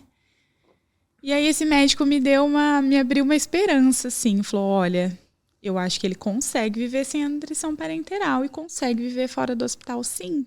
Ele começou com 17 centímetros de intestino? 25. 25. Isso. Ficou com, 25. Ele ficou com 25 centímetros, né? Isso. E aí, quando a gente foi pra lá, eu acho que ele tava com 43, né? Depois que foi feito o alongamento, né? Isso. Meio que quase dobrou o tamanho, isso, né? O comprimento. Então, assim, daí eu passei, na época, ele estava estimado mais ou menos 60 centímetros de um exame que eles tinham feito lá. Ele falou, olha, a partir de 60 centímetros, dependendo, né, da forma que ele absorve, ele já pode viver sem a nutrição parenteral, mas você tem que começar a introdução alimentar e tudo mais. Então, eu comecei por mim mesma a introdução. Ele já estava nas frutinhas, né? E aí comecei com a papinha salgada. Comecei a pesquisar o que prendia o intestino e o que soltava para não correr o risco de dar mais diarreia do que ele já tinha. E comecei essa introdução sozinha. E é coragem, né, Fer? Coragem. Porque é coragem de falar, não vai tentar de novo. Sim. A gente vai tentar outra coisa. Porque eu não quero que tenta de novo. Difícil, né? Eu fiquei bem insegura, mas falei, vou tentar ser positiva, né? E depois dessa introdução, ele foi ganhando peso, né? E aí ela me falou assim, eu precisava resolver algumas coisas, né? Eu acho que vocês lembram quando eu vim a primeira vez visitar aqui. E ela falou assim, olha, então vou te dar 10 dias e esses 10 dias vão servir de teste para vocês. Se ele ganhar o peso X, a gente vai tirar esse catéter e vocês vão para casa. E eu falei, ai meu Deus, tudo bem, né? Vamos tentar. E aí a gente veio para cá, fazer uma visita para a família, tinha coisas resolvidas por aqui. E ele ganhou peso, mas não foi o peso que ela esperava. Aí eu falei, doutora, ele está acostumado a morar no hospital. Então o hospital é a casa dele. E quando ele foi para minha casa a primeira vez, que ele deitou no bercinho a primeira vez, ele só chorava, porque ali não era a casa dele, né? Ele era acostumado com outra realidade. Então eu falei, foi um desgaste muito grande. A gente viajou 19 horas de ônibus. As pessoas todas estranhas, porque ele não conhecia ninguém, porque até então ele só tinha eu na vida dele. E falei, vamos, né, tentar mais uma semana, né? Me dá mais uma semana. Ela me deu mais uma semana. E aí, quando voltou em uma semana, ele ganhou 1 quilo. Que para eles 1 quilo é muita coisa, nossa, né? Em uma semana. Uma semana. Principalmente para uma criança com intestino curto. Uhum. E aí ela olhou para mim que você tá dando pra esse guri? Eu falei, comida. Fermento. Comida, doutora. Disse que ele precisa. Aí ela resolveu dar essa alta pra gente. Essa chance, né? Isso. Aí tirou o catéter, né? Foi Isso a última foi com cirurgia. quanto tempo dele? 1 ano. 1 ano e 4. 1 ano e 4 Isso. meses. Então só lá foi 1 ano de internação, né? Certinho, doutor. 4 meses aqui, 1 ano lá, né? A gente chegou lá no dia 6 de fevereiro e a alta a gente teve no dia 31 de janeiro. Entendeu? Mas já dava para perceber, Fernanda, nessa época, né, o quanto que ele foi também caracterizado não só pela resistência, né, mas por surpreender, né? Sim. Porque realmente, assim, a impressão que dava é que ele ia depender da nutrição parenteral, né? Por isso que você iniciou o processo de treinamento, né, e preparo para ir para casa, assim, né? Sim. E de repente parece que ele decide, né, que ele não precisa de parenteral, né? Que ele vai conseguir dar conta da via digestiva normal, né? Então é reforçando mesmo, né, que muitas das decisões quem toma é a criança, né? De um jeito que a gente nem sabe explicar, e é bom que não saiba, né? Porque se a gente explica tudo, a gente fica muito cético e muito racional, né? E acho que essas guinadas boas que o Miguel teve, né, ao longo dos primeiros meses, ao longo do primeiro ano de vida, ele nos ensina a ter bastante esperança, né, e saber que existe algo maior. Sim. Que não está restrito à medicina, que não está restrito à enfermagem ou à equipe multiprofissional que cuida da criança, né? Tem coisas que a própria criança é que caminha, né? Sim. E tendo família de apoio, uma cuidadora de apoio, uma mãe de apoio, aí as coisas começam a dar certo. Né? Sim. E esse processo foi para casa, começou a alimentar, acho que são outros desafios. Porque agora até então a Fernanda era a Fernanda, mãe do Miguel, dentro do hospital, dentro de uma casa de apoio, com uma rotina praticamente saindo com diploma, né? A gente até brinca, né, Fernanda? Sim. Praticamente diplomada. E ali. Uma rede de apoio gigantesca, né? Exato. Porque a casa de apoio ficava no fundo, eu falo assim, no quintal do hospital. Pois é. Se acontecia alguma coisa, eu já estava ali dentro. Ela é estratégica, né? Estratégica, aí uma intercorrência, alguma coisa, tinha alguém ali rápido para te acudir, né? Então, de repente, a gente tem até ali que chama um BIP médico, né? Que acontece alguma coisa na noite, a enfermeira que tá de plantão, ela desce lá para te levar para o hospital. Então, de repente, eu me vi sem essa rede de apoio. A rede que eu não queria ter mais, de repente, eu me vi sem ela e foi estranho. Muito. Chegar em casa, né? E aí tudo inclusive as medicações, né? Que você tá no hospital, tem o horário, a enfermeira vai ali, dá no horário certinho, e de repente eu tive que administrar tudo sozinha. E a questão da alimentação, que ele tinha muita restrição, o leite, foi bem difícil de conciliar as coisas. No começo não consegui trabalhar, porque a rotina de consulta era muito grande. Todo mês eu tinha que retornar para Porto Alegre para ver questões de peso. Né? Às vezes tinha que ficar alguns dias por lá. Então, se ver sem essa rede de apoio no começo é bem difícil. A gente quer se livrar dela, né? Mas depois a gente sente falta. Mas é gostoso, né? Foi tudo muito novo. Porque eu vivi a maternidade, no caso, com 1 ano e 4 meses. Ele já não era mais um bebê. Mas ainda assim era totalmente dependente de mim, né? Por conta dos atrasos, né? Que teve pelo longo período de internação. Então, fui retomar a vida, né? Aí quando voltei, morei um tempo com a minha mãe. E aí ela me ajudava. Daí depois fui pra minha casa. E aí começou a rotina de escola, né? As terapias, físio, tudo. Era uma correria, assim, a semana inteira. Às vezes eu levava ele para a escola de manhã, já ficava à tarde para as terapias, a tarde toda fora de casa. Então, nesse período, nem trabalhar eu conseguia por conta dos cuidados com ele mesmo, que era bem grandes ainda. Eu acho que você viveu, Fernando, uma fase diferente, né? Como você citou, assim, toda a sua referência continuava em Porto Alegre, né? Sim. Então, é complicado, né? Se deslocar a distância tão grande para uma consulta, ou se eventualmente, né, tem uma intercorrência, né, quem que vai vê-lo, né? Depois dele, né, nós tivemos mais 3 experiências, digamos assim, né? E houve uma aproximação muito grande do nosso serviço com o serviço de Porto Alegre, né? Então, assim, só para citar como exemplo, né, tem um bebê que está lá que agora vai voltar para casa com nutrição parenteral, recebendo a nutrição parenteral em casa. Só que daí a sede de apoio dele vai ser nós. Nossa. Então, assim, a nutrição parenteral, a gente que vai prescrever os retornos, o controle laboratorial, porque realmente, assim, a gente chegou nessa conclusão que você disse. Como que uma família que mora aqui no Paraná, perto de Londrina, vai ficar viajando para Porto Alegre para consulta?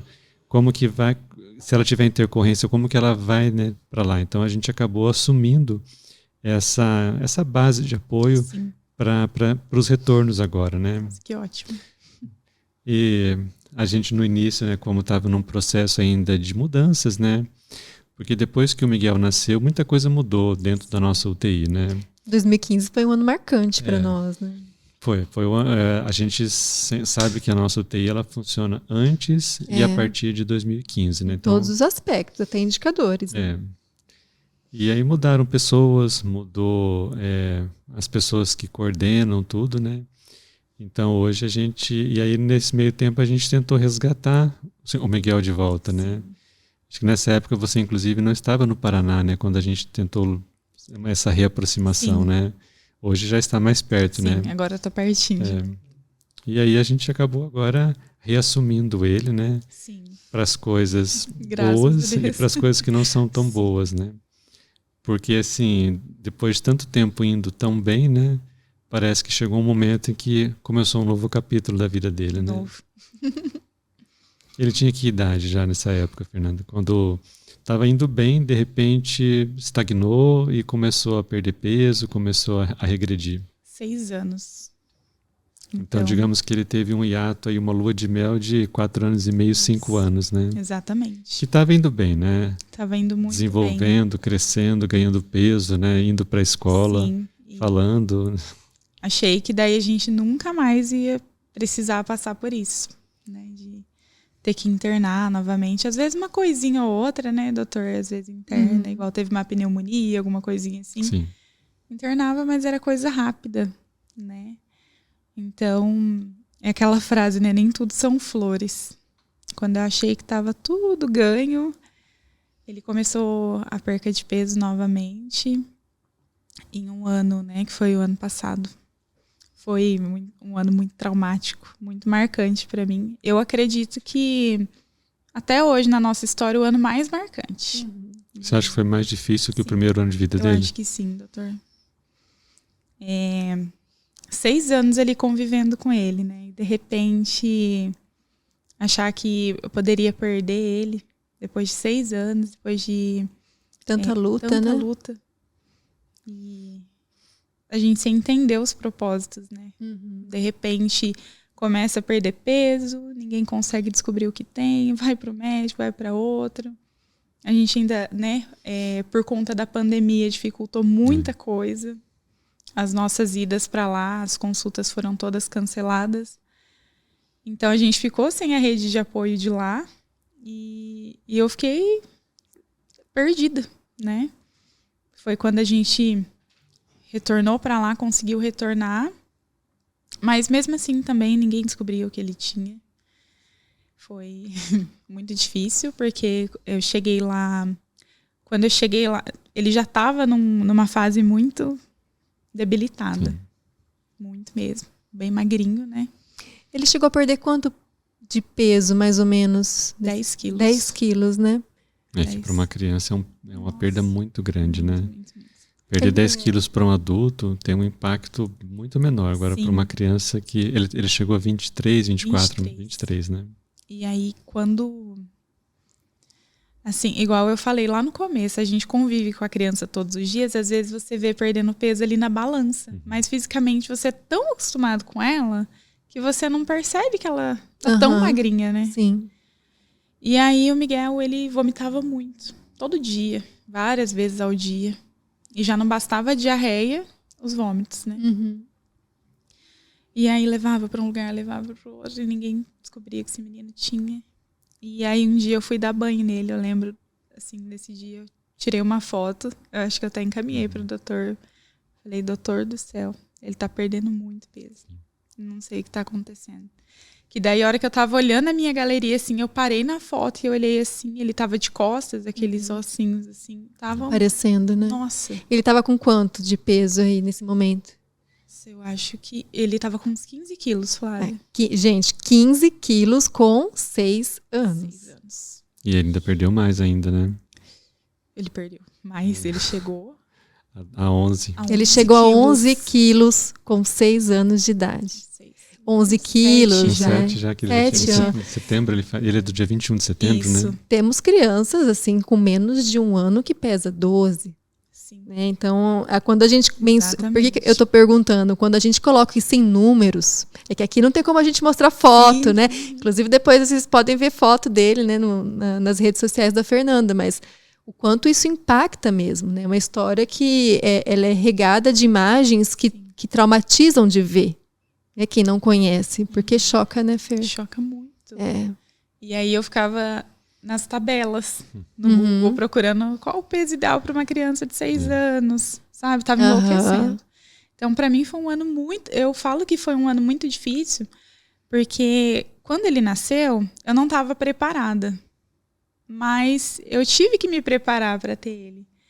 E eu acho que depois de 7 anos de tanta luta, eu estava tão cansada mentalmente, que daí já não era só ele, era eu também, né? Uhum. Eu já não tinha mais da onde tirar força. Começar de novo, né? Aquela Isso. coisa. Agora eu vou ter que enfrentar tudo, né? E aí eu já tinha voltado toda a minha rotina de trabalho, Sim. tudo normal, tava tudo encaixadinho. Aí tive que pedir demissão do trabalho para cuidar dele. E a pior parte é não fechar diagnóstico, né? Porque como que você vai tratar uma coisa que você não sabe o que é? Uhum. Então, daí a gente foi para Porto Alegre. Para mim foi, eu acho que minha ida mais traumática também. Por isso que eu falo que é meu ano mais traumático. Porque eu cheguei lá e eles, né, a equipe simplesmente me disse que já não tinha mais o que fazer por ele. Então isso me doeu muito, porque mais uma vez eu estava indo para lá em busca. E quantas vezes ouvindo a mesma coisa, isso. né? Quantas vezes? Ainda não foi a última, né? Não. E aí, a hora que ela me falou, olha, eu preciso conversar com você, e já fechou a cara, eu falei, olha, então guarda pra você, porque eu não quero mais ouvir. Porque eu tava tão cansada, sabe? E ela falou, olha, eu não tenho mais o que fazer, a gente fez exames, ele não tem veias, não tem mais como pegar acesso, ele necessita de uma nutrição parenteral para... Oh, meu Deus, essa bendita nutrição parenteral de novo o acesso venoso, e né? Tudo que eu queria naquele momento é que ele tivesse esse acesso para ele voltar a usar, porque ele estava muito magrinho. Uhum. E nisso, quando a gente foi para lá, ele estava com 15, 16 quilos ainda. E aí, colocando os acessos periféricos nele, tinha dia que era 7, 8 furadas no dia. Nossa, gente, é muito difícil, porque eu falo assim, o bebê, ele só chora, né? Uhum. Chorar é difícil, mas e quando ele fala, né? Sim. E pede socorro, né? Mamãe, socorro. E você ter que segurar para ajudar a furar. Então, nossa, é muito difícil. Depois de grande, assim, é pior, né? E acho que uma das consequências desse processo de perder tanto acesso venoso, que começou a infiltrar soro, né? Infiltrar pela pele. soro, E depois doutor. esse soro começou a sair, né? Então a impressão que Deus. dava é que ele estava chorando pela pele também, né? Eu nunca tinha visto aquilo na minha vida. Nossa, depois de 7 anos. Mas é difícil pra gente também, porque a gente sabe, enquanto profissional, de que ele precisa do acesso venoso. Você sabe o trauma que ele já tem disso. Uma criança, naturalmente, tem. Agora, imagina ele, que muitas vezes eram, né, 7 puncionadas, né? É difícil. O profissional também fala, meu Deus do céu, né? Vamos pegar esse acesso. E eu falo, muitas vezes, antes de pegar acesso venoso, a gente faz, às vezes, uma oração. Sim. Fala, meu Deus, abençoa esse catéter. Eu fazia exatamente isso. A hora que as meninas estavam tentando, eu ficava ali. A gente reza junto. Isso, porque, fala, né? meu Deus do céu. E a hora que ele levantava o bracinho, assim, escorria soro. Porque não é fácil funcionar falava, a debilidade, né? Ele estava muito. Aí os médicos chegavam e falavam, e os exames, né? Que ele estava muito desidratado. Daí, não melhora. não sobe, não melhora. E a gente ainda precisa do soro. Eu falava, meu Deus, não tem mais onde furar esse menino. Então, foi muito difícil. Até que conseguiu regular ali. Aí, mais uma vez, a gente foi para casa de apoio, né? Ficamos lá, acho que uns 8 dias. E aí nos deram alta. Mas foi uma alta que ele não voltou bem, né? Sim. Eu vim embora, mas eu vim embora muito desanimada. E aí foi quando o doutor, né, resgatou ele, graças a Deus. E começamos, né, doutor, alguns exames, Sim. né. E aí o impacto, né, Fer, de voltar para onde tudo começou. Sim. 7 anos depois, voltando para a UTI que te recebeu pela primeira vez. Recebeu. E na mesma data. Eu acho que existe uma coisa que é a linha temporal dos acontecimentos, né? Eu acho que isso foi um pouco desfavorável para ele, né? Porque de 2020 para cá, durante a fase da pandemia, Sim. nós tivemos a ideia e a iniciativa de acompanhar as crianças após a alta da UTI, né? Particularmente aquelas que têm, né, complexidades, né? Malformações, problemas cardíacos, respiratórios, né? Só que na época em que o Miguel ficou com a gente pela primeira vez, isso ainda não existia, né? Sim. Então, aí hoje a gente passa a ter essa ideia de, assim, tentar resgatar algumas crianças que deveriam ter continuado o acompanhamento conosco, né? Mas que foi no momento que não existia ainda, né? E aí nisso a gente teve essa oportunidade, então, né? A médica de Porto Alegre, né, entrou em contato, inclusive passou as informações, né? E perguntou se a gente poderia acompanhar. A gente falou assim, não, claro que a gente acompanha, porque ele é nosso, né? Nosso, que eu digo assim, internou com a gente, né? Foi os primeiros dias, os primeiros meses de vida, né? Então, de repente, ele voltou para a primeira casa dele, né? Só que a gente não imaginaria que ele voltaria numa situação tão desfavorável, né? Você acha que esse foi o momento mais crítico, Fernanda, da sua experiência, não só como mãe, mas de uma mãe com uma criança internada? Eu digo com toda certeza que sim. Nossa. Porque todas as vezes que ele não ficava bem, inclusive do doutor, né? Eu falo que eu levo uma frase comigo que você nunca me falava, né? Ele não tá bem, sempre me falava, ele vai melhorar. Sempre melhora, né? Então, isso me marcou muito, essa frase. E, inclusive, no outro hospital, a mesma coisa, às vezes, né? Desenganava ele. Mas eu via que ele estava ali firme e forte, sabe? E quando agora dessa última vez, essa internação, que aconteceu bem no dia do aniversário dele, que ainda foi ainda mais marcante. Foi aniversário de 7 anos, né? Foi. Isso mesmo. E lembro que o ano já foi muito difícil, né? Muito, muito, muito. E aí chegou no dia do aniversário, meu pai, né, chamando lá no portão com um presente na mão. E eu com ele, muito ruim nos meus braços. Ele estava vendo coisas, né, alucinando. E eu falei, meu Deus, será que ele tá vendo alguma coisa? E será que tem alguma coisa na minha casa? Eu pensava, né? E aí meu pai chegou assim com um presente na mão, que ali foi um balde de água fria para ele, né? Meu Deus, o que tá acontecendo? Eu falei, ele tá indo embora. Falei pro meu pai. Falei, pai, ele tá indo. Ele não vai ficar mais. Porque eu sentia isso dele, sabe? Que ele tava cansado o ano todo, tentando. E meu pai não fala isso. Aí eu falei, pai, ninguém vê a realidade aqui dentro de casa, né? Quem vê sou eu, que tô aqui com ele todo dia, que vejo ele aqui vomitando todo dia. Ele não tá bem. E aí eu liguei para uma pessoa até fazer uma oração para ele, que eu achei que fosse alguma coisa na minha casa mesmo. E aí orava e ele, né, no caso ele alucinava, ele via o pai dele, que faz muito tempo que não tem contato com ele. E até liguei pro pai dele, pedi pro pai dele ver. Eu falei, olha, vem ver o Miguel. Eu falei, eu estou passando por cima do meu orgulho, porque eu acho que ele tá indo embora, né? E ele foi lá, viu o Miguel. Ainda falei, espero que Deus te dê uma oportunidade de fazer diferente, né? E aí eu mandei mensagem pro doutor, né? Falei que ia levar ele pro hospital. Aí nesse dia ele acalmou, dormiu. E quando amanheceu, ele não reagia mais. Ele não fazia nada, ele só estava respirando. E eu chamava, ele nem o olho abria mais. Eu tentava colocar uma mamadeira na boca dele para ver se ele sugava. Ele não fazia mais nada. Aí eu falei pro meu esposo, falei, Miguel, hoje ele tá indo embora, ele tá me deixando. E aí me bateu o desespero. Levei ele pro HU. E aí a gente deu entrada no pronto-socorro, aí já levaram para fazer, né, tomografia. E aí foi quando me falaram. Aí eu falei assim, gente, veio uma equipe conversar comigo, eu falei assim, não me levem a mal, ainda falei assim. Uhum. Porque muitos médicos às vezes não gostam que você fale de outro médico. E eu falei assim, mas tem um doutor aqui que ele acompanha o Miguel desde que nasceu. Vocês conseguem entrar em contato com ele? Falei, porque ele entende muito do caso do Miguel e eu me sinto mais confortável. Ela falou, nossa, com certeza. Quem que é? Daí eu falei, o doutor Arnildo. Ela, ele tá de plantão hoje. Falei, meu Deus, é Deus. Ele sempre tá de plantão, viu? Exatamente. Não é? E aí eu acho que entraram em contato, né, doutor? E aí veio o pessoal da... E até então eu ali, tudo bem, daí ele começou a dar uma reagida. Começou a falar comigo, mamãe, né, onde eu tô? Eu falei, nossa, ele tá melhorando, né? Daí não caiu a minha ficha ainda. E aí o pessoal da...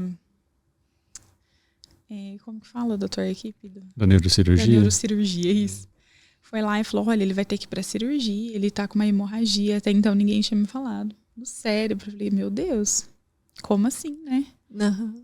E saiu já... Falou rápido, assim, saiu, aí começou a fazer as plaquetas, que estavam muito baixas. E eu falei, meu Deus do céu, como assim, né? Uma hemorragia.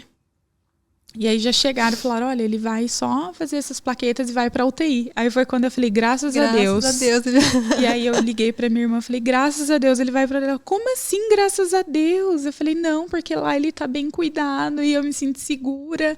Mas até então... não tinha caído a minha ficha em nada, né? Uhum. E aí eu cheguei, né, doutor na UTI, o doutor veio. Inclusive, tava os dois lá, né, nesse dia. Pois é, de repente passa um filme pra nós também na nossa cabeça. Sim. Fernanda sentada ali naquele banco, com as malas, né, ali do lado. Nossa, tudo igual, né? Tudo igual. Falando, 7 anos depois. Sim. E a mesma data, incrível, né, Flávia? Uhum. E aí, o doutor falou, olha, a gente vai precisar entubar. E ainda assim, a minha ficha não tinha caído. Eu tava, assim, muito triste, né? Por mais uma intubação, que ele teve muitas. Mas eu ainda tava positiva ali, achando que não era algo tão grave. E assim foi a nossa volta, né, pra UTI. De modo geral, Fernando, que eu particularmente vejo sempre muita necessidade assim, né? Internou na UTI... fazer uma avaliação completa, assim, avaliação clínica mesmo ali, né? Estar do lado da criança, né? Para tentar identificar o que é mais urgente naquele momento, ou seja, as ações que a gente precisa ter que vão garantir a sobrevida, né? Porque a gente não sabe ainda como que ele está no geral, né? A gente vai precisar de um tempo, assim, para avaliar melhor, né? E uma vez que a gente faz essa avaliação, né, que tem as primeiras impressões, uma coisa que eu valorizo muito com a família é a transparência, né? Sim. Então, eu sempre falo assim, olha, se a notícia for boa, você vai saber. Se a notícia for ruim, você vai saber do mesmo jeito, né? Porque eu acho que uma das piores coisas é a omissão, né? Às vezes é uma omissão que não é intencional, sabe? A pessoa até tem a intenção de te falar o que está acontecendo, mas ou ele não usa as palavras claras, que às vezes tem que ser pesadas para serem entendidas, né? Ou começa a fugir um pouco da notícia principal, né? Porque não é fácil a gente dar notícias ruins, né? É tão difícil que existe até cursos, né? De como participar de uma conversa de más notícias, né? Comunicação de más notícias, né? E, de fato, naquele momento, né, eu até naquela ocasião conversei com a Flávia antes, falei assim, olha, eu vou precisar que você vai comigo. Porque, assim, apesar de eu ter toda a empatia, né, só aquela pessoa meio distante, meio não muito próxima, eu falei assim, eu vou precisar de alguém que seja mais afetivo. Não, como se você não fosse, então, né? Mas, assim, eu vou como cérebro e a Flávia vai como coração, né? Nossa, mas E eu acho que foi a conversa mais difícil que a gente teve, foi aquela conversa daquele dia, Sem né? dúvidas. Aquele dia à noite ainda, né? A Tamini estava junto, também como enfermeira do setor naquele dia. Fer, foi muito difícil chegar naquele momento. Sim. Assim, a ponto da gente, né, pro Arnildo falar, Exatamente. não, eu acho que agora, quando ele falou para mim, acho que agora tá na hora de parar. E nós sabemos que o Arnildo vai, né, Isso. sempre é o que você falou, vai melhorar. Vai melhorar. E realmente, quando ele fala, não vai melhorar, a gente até arrepia. Exatamente. Né? Porque... Foi quando caiu minha ficha. Exato. E aquela noite foi uma noite muito pesada. Né? Dar a notícia, você receber a notícia, né? A sua reação esperada e muito forte também. Muito. E a gente não sabia muito como seria, quanto tempo levaria. Né? Eram coisas que dependem de Deus e fugiu das mãos dos homens. Né? Sim. Inclusive, a hora que você me disse assim, eu vou buscar as crianças e daqui a pouco eu volto. Aí me deu um gelo, assim. Falei, por que ela vai voltar para falar comigo? Eu falei assim, olha, eu vou buscar as crianças na escola, mas daqui a pouco eu vou vir conversar com você junto. E aí eu liguei, eu tava falando com a minha irmã, daí eu falei, a Flávia vai voltar aqui dela, mas por quê? Daí ela achou estranho também, né? Eu falei, não sei. Daí ela falou, tá acontecendo alguma coisa que eu não sei? Aí eu falei, não. Mas daí me deu aquele gelo, né? Eu acho que até a oportunidade, Fernanda, de falar assim, claro que o lado do ouvinte é sempre o pior, né? Sim. Porque envolve o sentimento afetivo com a criança, né? Mas do lado de cá, né, às vezes existe um esforço, né, para falar coisas que são difíceis, né? Sim. Porque normalmente o profissional da área de saúde, ele é treinado, ele estuda para fazer tudo, né, para ir até os últimos recursos para garantir que o resultado seja bom, né? Sim. Só que assim, tem alguns casos que a gente perde um pouco a noção do que é bom. Porque o bom para nós parece que é assim, é sobreviver, é ir de alta, é ir para casa. Sim. Mas em algumas situações, o bom é respeitar a evolução, né? Porque a gente está vendo o sofrimento, né? Então a gente se despe um pouco daquela certa prepotência, né, de achar que tem a solução para tudo e passa a ver assim que o meu tratamento ele está aumentando o sofrimento da criança. Punção para coletar exames, intubação, eventualmente procedimentos mais invasivos, né? Sim. E aí a gente tem que falar assim, olha, daqui para frente não vamos mais coletar exames, não vamos mais expor ele a nenhum procedimento que seja doloroso, que seja invasivo. E eu acho que é a pior de todas, né? Que é falar que se o coração dele parar, que a gente não vai fazer nada, né? Porque, assim, o que eu vejo, né? E é uma coisa assim, que a gente tenta passar isso como um valor importante, né? Tem gente que fala assim, olha, a família não aceita isso, né? Mas esse não pode ser uma decisão da família. Qual mãe, qual pai vai falar que não vai ressuscitar a criança que teve o coração parado, né? Então a gente não pode colocar isso sobre a responsabilidade da família. Seria como dar para ela uma culpa que ela vai carregar para o resto da vida, né? Então a gente tem que assumir algumas decisões, claro que assim, conversando, compartilhando, né, explicando e colocando a família na participação, né? Então naquele momento, né, parecia que assim, o desfecho estava ali, né? Tanto é que assim, eu até falei para você naquela ocasião, falei com a Flávia também, a impressão assim, que não ia durar 24 horas, né? Então a gente meio que nos preparamos para dar conforto para ele, né? Que se era um processo de falecimento, de terminalidade, né? Que fosse uma coisa em paz para ele, né? Sem dor, sem nada, né? Mas aí passa 24 horas, passa 48 horas e ele segue firme lá, né? Então, daí é quando a gente tem aquela necessidade assim, não, espera um pouquinho, então deixa eu ir lá. Nessa hora, assim, normalmente a gente não quer ninguém por perto. Fala assim, eu quero olhar para a criança, quero ficar ali um tempo, vai de um lado da cama, vai para o outro, para aos pés da cama e começa a pensar, né? Então, quais são os caminhos que a gente pode seguir, né? Se ele está aqui ainda, é porque alguma alternativa tem, né? Sim. Então, assim, são lições que eu acho que o próprio Miguel foi ensinando para a gente, né? Que não é assim que desistir, mas assim, mesmo quando a gente coloca uma criança em cuidado paliativo ou estabelece a não ressuscitação ou terminalidade, isso não é algo engessado, né? Sim. Ela é dinâmica. O próprio cuidado paliativo, ele é algo dinâmico, né? Então, assim, ele vai e volta, né? Então, como passaram as horas, passaram 2 dias e ele continuava resistindo e até começando a apresentar alguns sinais de melhora, a gente aí colocou o cérebro para funcionar de novo, né?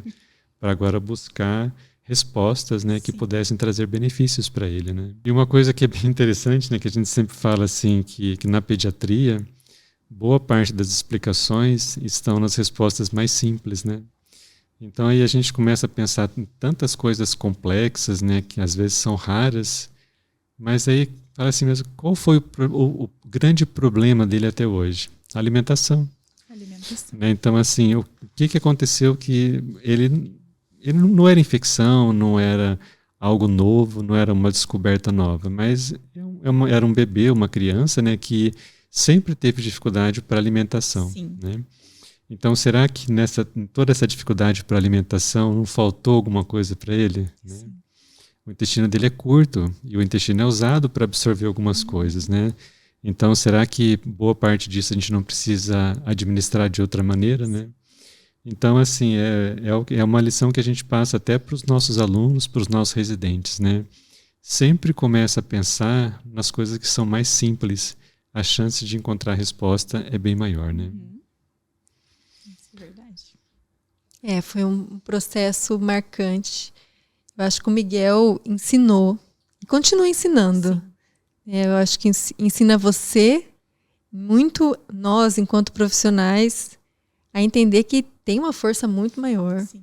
Acho que independente, não é nem questão de religião, mas uma espiritualidade, alguma coisa rege tudo isso. Né? E nos dá esperança de acreditar, mesmo quando até nós, né? Não vai ser mais possível. O Miguel veio e falou, não. É possível, sim. Eu tô aqui ainda, né? Eu tô aqui ainda, né? E aí ele acorda e começa o processo de reabilitação, estubar, voltar a sentar, voltar a andar, né? Reaprender muita coisa que ele já sabia fazer. Sim. E como foi isso para você, Fer? Eu costumo dizer que foi um renascimento para ele, né? Que, igual você disse, teve que reaprender tudo de novo, né? Quando o doutor veio, né, ele melhorou, né? Teve aquele pico, né, de melhora e de repente parou tudo de novo, né? Parou de andar, de falar. E aí o doutor disse que ia deshospitalizar ele. E ainda eu falei pro doutor, eu vou cuidar até o último dia da vida dele, independente da forma que ele esteja. Então eu tô de acordo, né, em levar ele para casa. Mas não é fácil, né? De repente, tem uma criança correndo, brincando ali por 5 anos e de repente ele vegetativo, né, numa cama. Porque o dia que eu levei ele saiu de cadeira de rodas. Ele tava só abrindo o olho. Não falava mais, nada.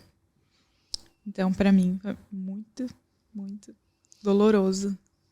E foi quando eu questionava até Deus, né? Por quê? Porque naquele momento que ele estava ali, no paliativo, que eu falei assim, acho que em toda essa luta, né, em tanto tempo de luta, eu sempre dizia que eu entregava ele para Deus, mas eu acho que no fundo, eu nunca entregava.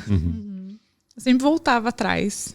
E é até engraçado falar isso hoje, né? Mas teve uma vez que eu tava na UTI, fui na capela do hospital, entreguei. A hora que eu voltei na UTI, eu olhei pra ele, voltei na capela, falei, não, Deus, não leva ele, por favor.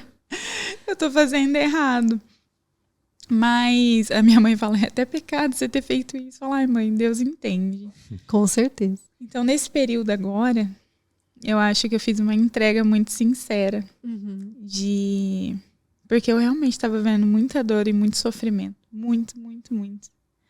Que eu falei assim, eu não quero que ele continue aqui para continuar sofrendo, né, doutor? Porque Acho que uma criança, ela nasceu para brincar, né? Para correr, para ser feliz, comer o que tem vontade. E eu não tinha mais uma criança em casa, tanto que eu tinha até gravado um vídeo uns dias antes, no dia do aniversário, um dia antes, se eu não me engano. Falando assim que eu não tinha mais uma criança em casa, que ele não corria, não brincava, os brinquedos ficavam parados. E quando eu vi ele ali naquele leito do hospital, veio isso na minha cabeça. Eu falei... Então, quando o doutor me chamou e falou, olha, eu não sei se ele vai resistir, doeu muito, né? Porque a gente sentou ali, né, doutor? Você disse tudo que estava fazendo, né? As medicações e tudo mais. E, de repente, ouviu, não sei se ele vai resistir. Dá uma baqueada, né? E mesmo assim, eu acho que não foi naquele momento ainda que a minha ficha caiu. Aí, quando eu voltei pro quarto, depois dessa notícia, e fiquei do lado dele, que, né, Flávia, você ainda me aconselhou, fica do lado dele, conversa. Ele te ouve, né? Ele te ouve, exatamente. Daí, eu e meu esposo ficou. E aí, eu conversava com ele, já não tinha reação nenhuma mais, né? E aí, eu olhava ele ali, paralisado, eu falei, meu Deus, eu acho que é ignorância minha querer que ele fique aqui com tanto sofrimento, né? Falei, porque a maternidade, quando a gente não planeja ir passear no hospital, por exemplo, né? A gente planeja viver uma vida feliz ali, brigar por fazer bagunça. E de repente ver ele ali de novo, eu falei, meu Deus, 7 anos sofrendo, como o doutor disse, o corpo dele tá cansado. E eu fiquei pensando nisso. Eu coloquei um banquinho lá durante a noite. E a madrugada inteira eu fiquei pensando. Eu falei, meu Deus, 7 anos. Sendo furado, né? Passando por diversas cirurgias. Tomando um monte de medicação. Tendo alimentação restrita.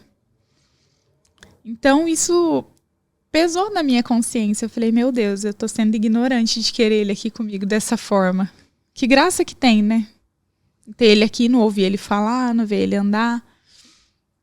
Então, eu acho que foi a minha entrega mais sincera naquela noite. Eu ajoelhei lá no chão da UTI e falei, Deus, eu te entrego, né? E ele é teu.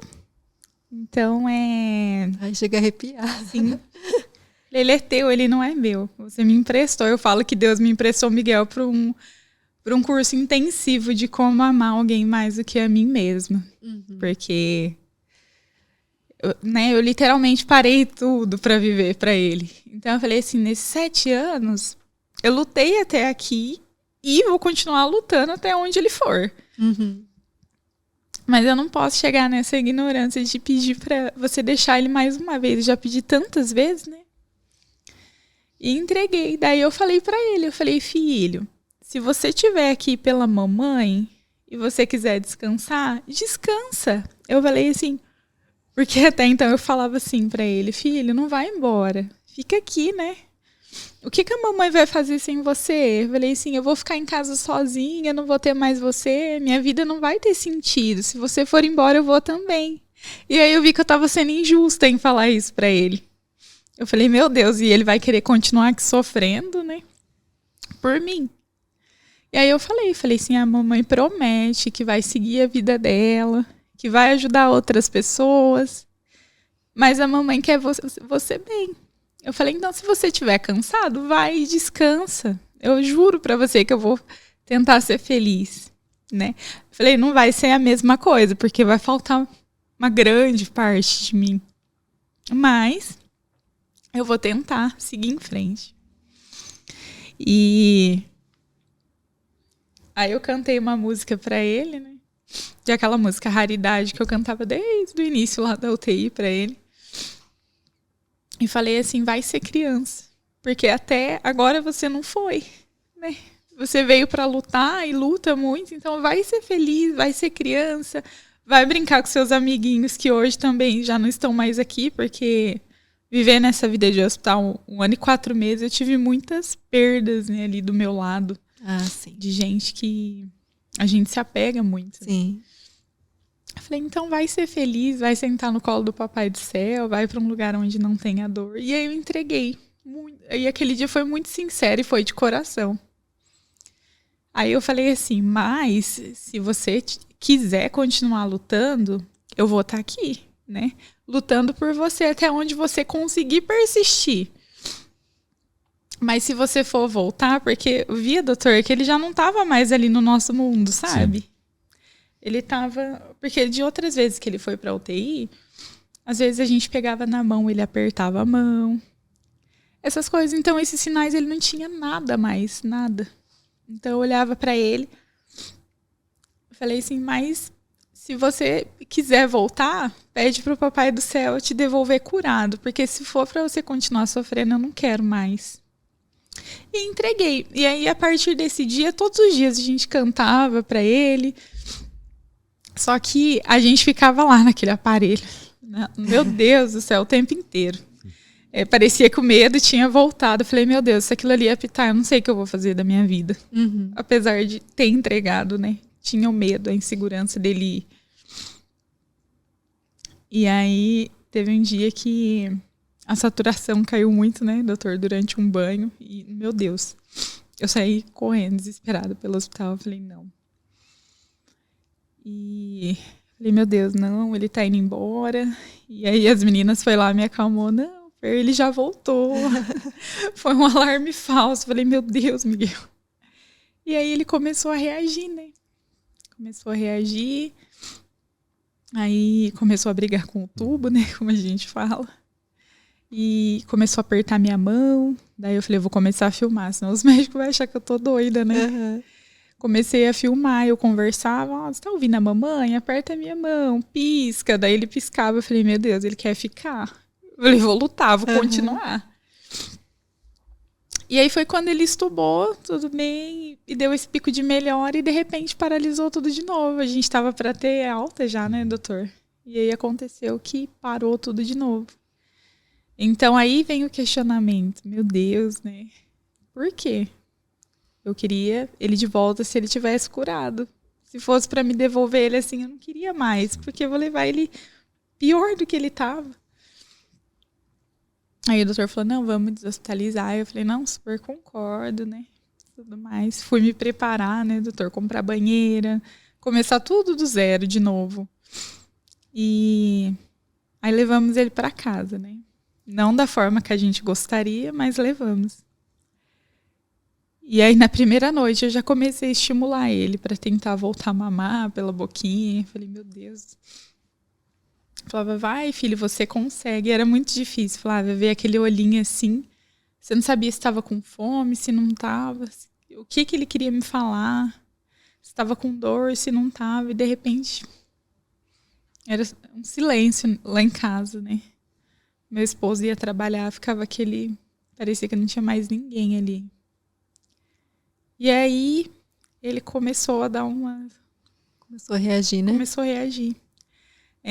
Um dia eu escutei uns gemidinhos, assim. A hora que fui ver, ele estava tentando levantar da cama. Meu Deus, Miguel. Ele com a sonda esticada, assim. Eu falei, meu Deus do céu, menino. E ele me olhando, eu falei, você tá querendo andar? Daí eu peguei na mãozinha dele, ele foi dando os primeiros passinhos. Eu falei, meu Deus, ele tá reagindo, né? E aí a primeira coisa foi começar a andar. Aí comecei a estimular na comidinha, depois na mamadeira, e começou a aprender de novo. E aí ele não falava. Eu falei, oh, meu Deus do céu. Podia falar, né? Porque é tão difícil olhar e não conseguir compreender o que se passa na cabeça, né? E aí um dia de madrugada eu escutei um mamãe muito forçado, assim. Aí eu falei, tô ficando doida, meu Deus. Porque tava tão cansativo. Uhum. Eu falei, meu Deus, eu acho que eu tô ouvindo coisa. Daí eu fechei o olho de novo e falei, mamãe. Daí eu falei, é ele. Aí eu chamei meu marido e falei, o Miguel tá falando. Ele falou, não acredito. Porque na hora de dormir eu sempre orava e falava, ai Deus, por favor, né? Que ele volte a falar. E aí nessa noite eu falei, o que você falou? Mamãe. Ele falava, o que você quer? Tô com fome. Que bom. Era a frase dele de sempre. Eu falei, meu Deus, ele voltou e ainda tá compreendendo tudo, né? Tá lúcido. Então, nossa, aí foi mais um capítulo, né, doutor, que ninguém esperava. E aí na próxima, a gente teve alta numa segunda-feira, e na próxima segunda ele tinha um retorno. E ele voltou andando, falando. Então, assim, é inacreditável como as coisas acontecem tão rápido com ele. Eu acho assim, é como você disse, né? Ele teve uma melhora nos primeiros dias de internação e depois uma estagnação ou, digamos assim, uma piora de novo, né? Aí, assim, eu acho que é a chance que a gente tem de ser aquela coisa do detetive, né? Então, assim, se ele melhorou, por que ele melhorou? Né? Então, assim, o que ele recebeu de diferente que fez ele melhorar, mas que depois parou de melhorar, né? Então, assim, quando ele foi admitido, né? Mesmo sabendo de todas as dificuldades de acesso venoso, a gente ainda tentou, né? Sim. Com a ajuda da cirurgia infantil, né? Com o uso de ultrassom na femoral, né? Então, sim, de novo, na mesma região inguinal. E, então, conseguiu acesso venoso, então vamos oferecer a nutrição parenteral para ele, né? E talvez, né, o que tenha feito ele melhorar foi o conjunto de vitaminas que ele recebeu pela nutrição parenteral, né? Eram vitaminas que ele já tinha recebido antes por boca, né, pela via digestiva. Sim. Só que com o intestino curto, né, que provavelmente então não absorvia, né? Então acho que esse gap de melhora que ele teve nos ajudou a entender um pouco do que ele precisava, né? Então quem diria que assim o maior participante de todo aquele agravo era a deficiência de uma vitamina. Então assim, a gente acha assim que as vitaminas têm um papel tão coadjuvante na nossa vida, né? Exatamente. Mas algumas delas são de papel extremamente importante, né?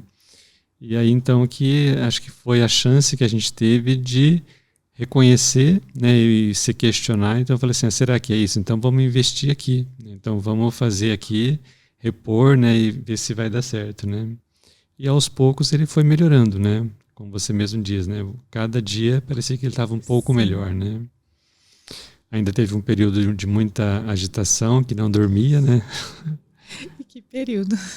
Isso é até um tema que a gente vai abordar futuramente em outros momentos, mas é a questão da síndrome pós-UTI. Nossa. Que é toda uma reorganização dessa criança dentro de casa, né? E várias situações que acontecem ali que a gente precisa conseguir controlar para que venha uma boa qualidade de vida. Foi muito difícil, esse pós mesmo. A gente não dormia, era dia e noite. E Fer, quem é o Miguel hoje? Se você pudesse resumir o Miguel assim, em 2 palavras. Difícil, né? Mas quem é o Miguel hoje? Só para as pessoas que estão nos ouvindo, às vezes não conhecem o Miguel, vai querer correr depois para ver quem é o Miguel. Mas para entender o final dessa história, hoje quem é o Miguel? 2 palavras que definem ele, é força e inspiração. Acho que diz tudo sobre a história. Hoje ele é uma criança muito ativa, tem muita energia, muito alegre, muito inteligente. Gente, às vezes nem eu acredito que é meu filho, sabe? Depois de tudo que passou, tão forte que ele tá. Da criança tão doce, amorosa, ele é muito, sabe, assim, carinho. De chegar, abraçar. Eu falo assim, ele vê as pessoas na rua, ele já vai abraçando, todo mundo fala, nossa, verdade. Ele transmite. A gente chegou junto, ele veio abraçar, tão bonitinho. A hora que ele te viu, ele falou, eu vou abraçar ela. Ai, que delícia. Tá, a gente atravessou na rua, ele veio abraçar. Eu falei, ai, que gostoso. E ele é assim com todo mundo. Então, assim, eu falo assim, parece que ele não é daqui, que ele é um anjo mesmo. Eu falo, nossa, Deus me emprestou ele, porque todo mundo fala assim, nossa, o Miguel, ele encanta, assim. Onde chega, é carinho, assim. Ele meu Deus, é difícil descrever ele. E talvez que seria uma dica, assim, para o profissional que lida, né, com histórias como a sua. Com o tempo, a gente vai aprendendo, mas nunca é suficiente. Cada história vem agregar algo a mais para nossa história de vida profissional.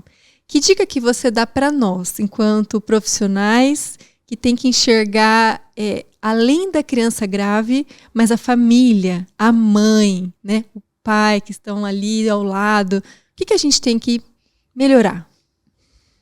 Nossa, vocês dois nada, nem mais. Que bonitinho. Claro que tem muita gente que tem muito que melhorar, infelizmente, né, doutor? Tem muita gente que peca muito nisso ainda. Eu acredito que a forma que acolhe, né, as palavras que são usadas, que às vezes num momento ali de tanta dor acaba machucando mais. Um exemplo que eu vou dar. Uma vez uma psicóloga chegou em mim e falou assim: você não pode usar as roupas dele aqui no hospital. Eu sabia que era uma regra do hospital, mas de vez em quando, em algumas datas especiais, eu gostava, porque machucava saber que ele nunca ia usar nada, né? Porque ele ia ter um período tão grande E ela falou assim, mas assim como o berço dele, ele não vai usar o berço, você vende e compra uma cama. Qual o problema? Então, assim, as palavras que a pessoa usa, sim, eu acho que no momento dói muito. As roupas você doa, depois você compra maiores. Daí eu falei assim, mas não é a mesma coisa, né? Que a gente compra pensando ali em cada momento, né? Sim, com certeza. Então, às vezes, o acolhimento, a palavra que a pessoa usa numa hora, a palavra errada, né? Na hora errada, dói muito. Ali na UTI eu não tenho que falar de ninguém, porque principalmente nessa última internação, foi quando eu convivi com todo mundo ali o tempo inteiro, né? Porque no começo eu ficava muito pouco, ia embora. Então ali eu fiquei o tempo todo com as meninas, todo mundo acolhe muito bem. A forma de vocês conversarem, de chamar só a gente ali conversar também é muito bom, a clareza, né, nas palavras, porque eu, pelo menos, prefiro que todo mundo seja claro comigo. Sim, sincero, né? Sim, porque para não pegar uma coisa de surpresa, né, doutor? Do nada, chegar ali e falar que a criança faleceu sem você estar preparado, dói muito, né? Sim. Então, acredito que vocês, assim, são os exemplos a serem seguidos. Bondade. É muito... Não sei. Não, mas como diz o Arnildo, sempre dá para melhorar. E eu queria te fazer uma última pergunta, Fernanda, porque assim, eu percebo que... Eu acho que existe eu acho que é algo mágico que as crianças passam pra gente, né? A gente conhece centenas de crianças, talvez milhares aí ao longo dos anos, né? Mas assim, a gente sempre trata todas do mesmo jeito, tenta oferecer a mesma qualidade. Mas tem algumas que surgem que vêm para mudar a gente, né? Eu sou testemunha disso e a Flávia talvez seja minha cúmplice nisso, né? Que tem crianças que surgem na nossa vida que a gente fala assim, olha, eu era desse jeito antes e agora eu sou assim, né? Então, assim, você fala, a Flávia te perguntou 2 palavras que você definiria o Miguel hoje. E se eu te perguntasse 2 palavras que definem a Fernanda hoje? Nossa. Difícil falar da gente, né? Mas eu acredito que as mesmas palavras, doutor. Força e superação. Porque eu tive que aprender a ser forte, descobri uma força que eu não sabia que existia. Eu tive que superar muita coisa. Porque em meio a tudo isso que aconteceu muita coisa interna, né? Em relação à família, tudo mais. E ao me ver sozinha ali com ele, eu acredito que eu tive muitas superações, né? Sim, com certeza. Então acredito que são as mesmas palavras que... E como você disse, tudo isso começou quando você ainda tinha 20 anos, 20 anos. Muito jovem, Muito né? jovem. Muito. Então, eu falo que o Miguel, ele realmente me transformou. Aquela frase, né? Nasce um filho, nasce uma mãe. Nunca fez tanto sentido na minha vida. Que ele me transformou na melhor pessoa que eu poderia ser. Viver dentro de um hospital 1 ano e 4 meses direto, mas ainda assim viver ali na rotina, a gente conhece muitas pessoas, muitas histórias, aprende a dar valor na vida, reclamar menos. Eu sempre falo isso, que, né, às vezes ali a gente reclama, né, de uma alimentação, né, e eu tive que passar ali 1 ano e 4 meses me alimentando no hospital e eu tinha muito problema com isso. Porque às vezes internava um dia, eu não conseguia comer. E de repente eu me via ali 1 ano e 4 meses. Aquilo ali tinha que ser meu banquete, eu falo assim. Então me transformou muito como pessoa. Aprendi a ver a vida de uma outra forma, de viver ela intensamente. Eu falo assim, eu vivo todos os dias como se fosse o último.